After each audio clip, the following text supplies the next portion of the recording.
Paris did not move millions of bones underground to create a horror landmark. It did it because inner-city cemeteries had become a sanitation emergency by the late 18th century. The biggest symbol of that emergency was the Cemetery of the Innocents near Les Halles, a burial ground used since at least the 12th century in one of Paris' busiest districts.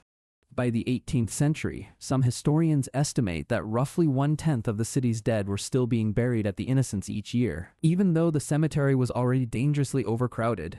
Communal graves were opened, filled, sealed, reopened years later, and emptied again, while older bones were shifted into charnel houses and daily city life kept moving around them. That overlap made the problem impossible to ignore because commerce, religion, burial, waste, and pedestrian traffic were all colliding in the same crowded urban space near a major food market.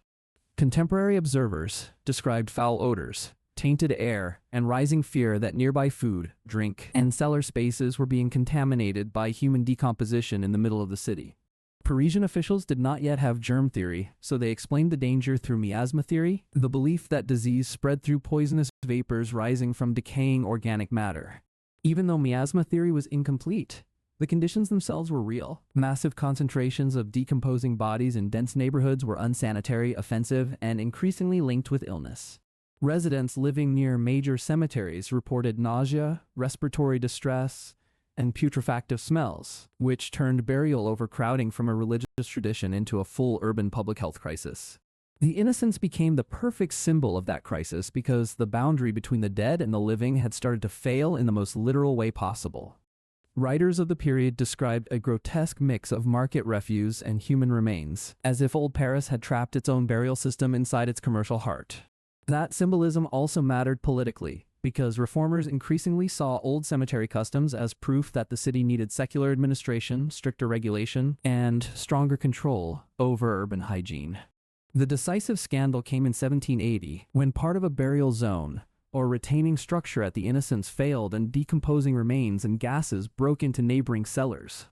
Counts differ in detail, but the basic event is consistent. Nearby property owners were overwhelmed by putrefaction, and the city could no longer pretend saturated graveyards were tolerable. That same year, the Cemetery of the Innocents was closed to new burials, and that closure reveals the real sequence of events behind the catacombs. Paris did not first dream up a grand underground monument. Paris first admitted that its existing cemeteries had become dangerous, intolerable, and politically embarrassing.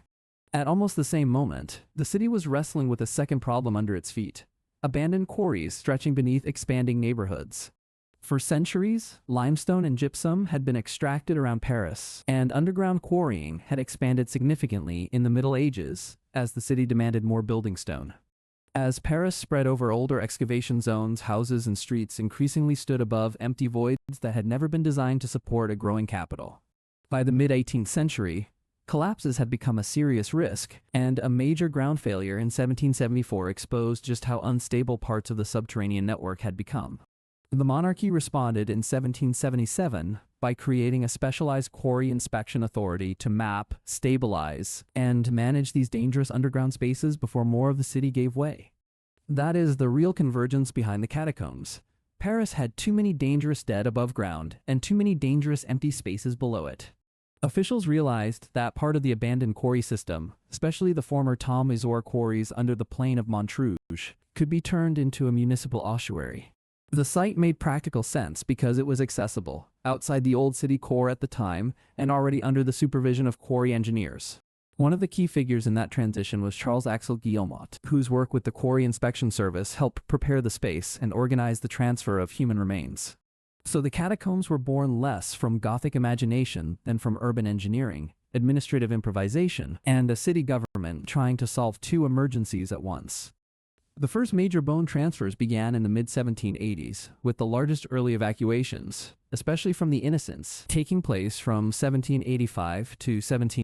These removals were carried out at night, partly to reduce public backlash, and partly to limit religious hostility towards such a radical break from traditional burial practice.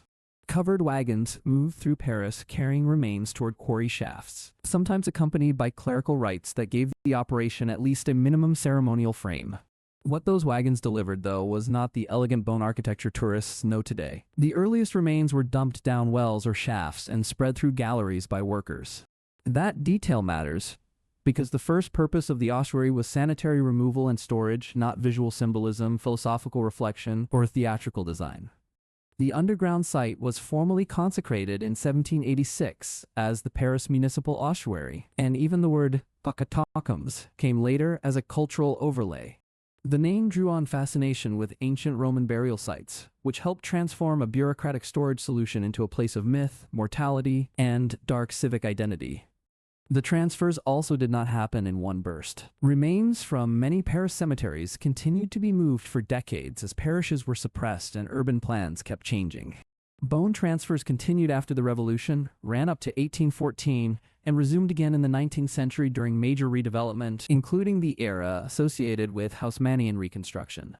That means the ossuary was not filled during one shocking episode. It grew through a long process of municipal clearing, relocation, and repeated urban reorganization. The famous figure of more than 6 million dead should also be treated carefully, because it is an estimate, not an exact count preserved in modern-style documentation. The number is widely repeated because the catacombs absorbed the contents of numerous cemeteries built up over centuries, but the remains were commingled and redistributed underground. Recent scientific work suggests that the total may indeed be in that range, or even higher, yet the strongest claim remains that several million Parisians are represented there. The catacombs familiar to visitors today also do not look the way they looked during those first transfers in the 17th.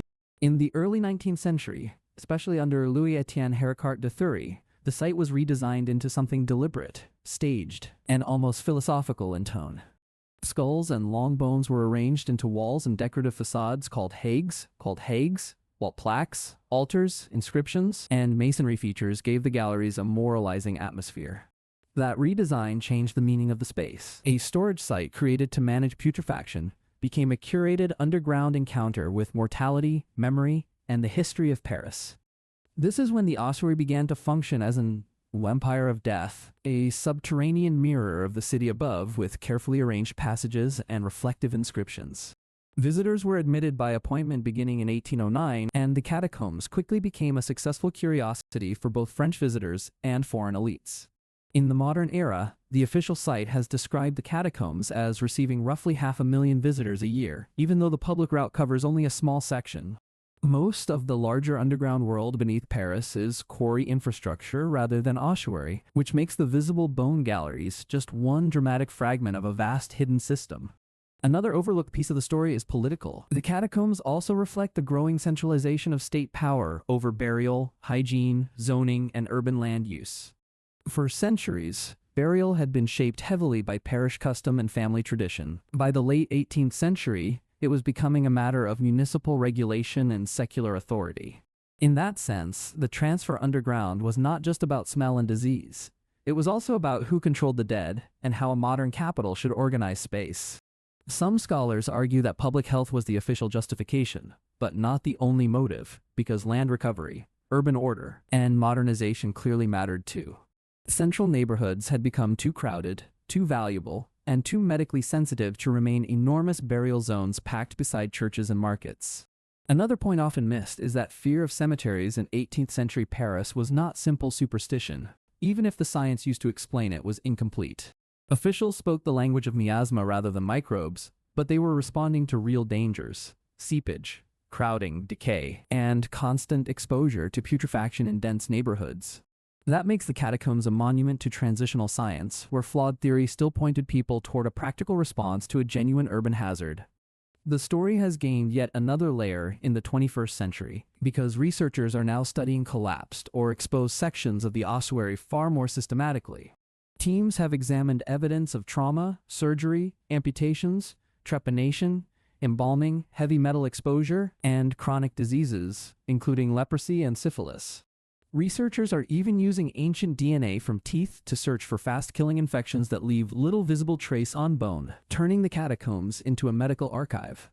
So the deepest truth is not a cult at all. Paris buried millions underground because its old cemeteries had become unsafe and its abandoned quarries offered a controllable solution. The stacked skulls, the plaques, and the unsettling symmetry came later. The real beginning was crisis management in a city that had run out of safe room for its dead. If you want the next chapter, the real sequel is not horror but science, because those same galleries may still be telling the medical history of Paris centuries later.